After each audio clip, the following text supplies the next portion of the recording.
नमो भगवते वासुदेवाय नमः। जय माता दी दोस्तों, आप देख रहे हैं आपका अपना YouTube चैनल विद त्योहार कथाएं।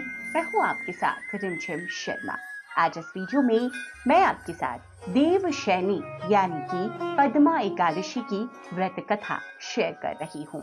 पद्मा एकादशी आषाढ़ मास के शुक्ल पक्ष की एकादशी होती है, तो प्रेम पूर्वक सभी भक्त भगवान श्री हरि विष्णु माता लक्ष्मी का ध्यान करके इस कथा का श्रवण करें।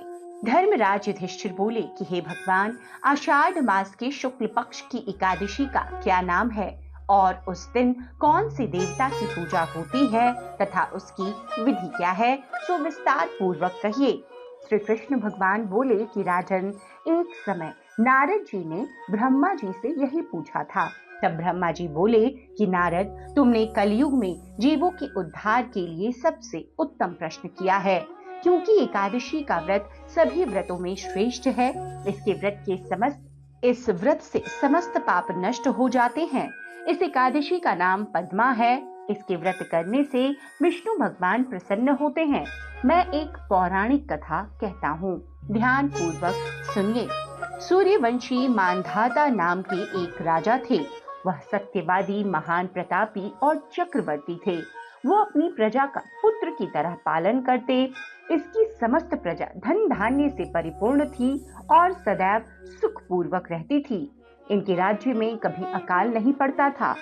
एक समय राजा के राज्य में अकाल पड़ गया और प्रजा अन्न की कमी के कारण अत्यंत दुखी रहने लगी। राज्य में यज्ञ होना बंद हो गए। एक दिन प्रजा राजा के पास जाकर प्रार्थना करने लगी कि हे राजन, समस्त विश्व की सृष्टि का मुख्य कारण वर्षा है। इसी वर्षा के अभाव में राज्य में अकाल पड़ गया है और अकाल से प्रजा मर रही है। हे राजन, आप कोई ऐसा उपाय बतलाइए जिससे हम लोगों का दुख दूर हो। इस पर राजा मानधाता बोला कि आप लोग ठीक कह रहे हैं, वर्षा न होने के कारण से आप लोग बहुत दुखी हैं। राजा के पापों के कारण ही प्रजा को दुख भोगना पड़ता है। मैं बहुत सोच विचार कर रहा हूँ, फिर भी मुझे अपना कोई दोष नहीं दिखलाई दे रहा है। आप लोगों के दुख को दूर करने के लिए मैं बहुत यत्न कर रहा हूँ।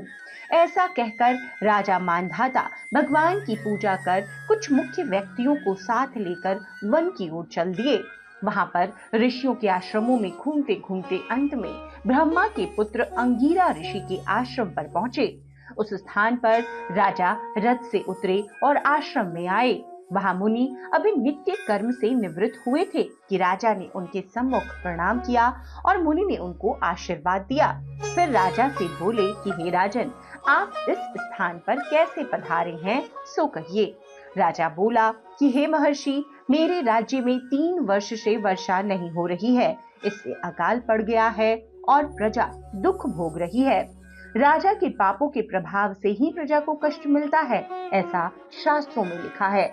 मैं धर्मानुसार राज्य करता हूँ, फिर यह अकाल कैसे पड़ गया, इसका मुझे अभी तक पता न लग सका है। अब मैं आपके पास इसी संदेह की निवृत्ति के लिए आया हूँ। आप कृपा कर मेरे इस संदेह को दूर कीजिए और प्रजा के कष्ट को दूर करने के लिए कोई उपाय बतलाइए। इस पर वह ऋषि बोले कि हे राजन, यह सतयुग युगों में श्रेष्ठ है। इसमें धर्म के चारों चरण सम्मिलित हैं। इस युग में केवल ब्राह्मणों को ही तपस्या करना तथा वेद पढ़ने का अधिकार है, परंतु आपके राज्य में एक शूद्र भी तपस्या कर रहा है। इसी दोष के कारण आपके राज्य में वर्षा नहीं हो रही है। यदि आप प्रजा का भला चाहते हैं तो उस शूद्र को मार दीजिए। इस पर राजा बोले, हे मुनीश्वर, मैं इस निरपराध तपस्या करने वाले शूद्र को नहीं मार सकता। आप इस दोष से छूटने का कोई अन्य उपाय बतलाइए। तब ऋषि बोले कि हे राजन, यदि तुम ऐसा ही करना चाहते हो तो आषाढ़ मास के शुक्ल पक्ष की पद्मा नाम की एकादशी का विधि पूर्वक व्रत करो। इस व्रत के प्रभाव से तुम्हारी राज्य में वर्षा होगी और प्रजा सुख पाएगी, क्योंकि इस एकादशी का व्रत सिद्धियों को देने वाला है और उपद्रवों को शांत करने वाला है। मुनि के इन वचनों को सुनकर राजा अपने नगर को वापस चले आए और विधि पूर्वक पद्मा एकादशी का व्रत किया। उस व्रत के प्रभाव से राज्य में वर्षा हुई और मनुष्यों को सुख पहुंचा।